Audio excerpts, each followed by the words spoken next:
തൊടാനുള്ള സാഹചര്യം ഉണ്ട്, പക്ഷെ തൊടാൻ പാടില്ല, തൊടാനും പറ്റൂല. ഇത് കണ്ട്, ഇത് പിന്നെ എല്ലാവർക്കും അറിയുന്നൊരു സംഭവമാണ്.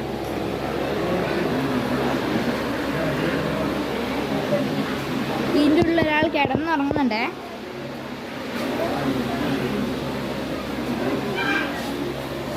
ഇതിനകത്ത് പിന്നെ പാമ്പാണ് അവിടെ കിടന്നുറങ്ങുന്നുണ്ട്.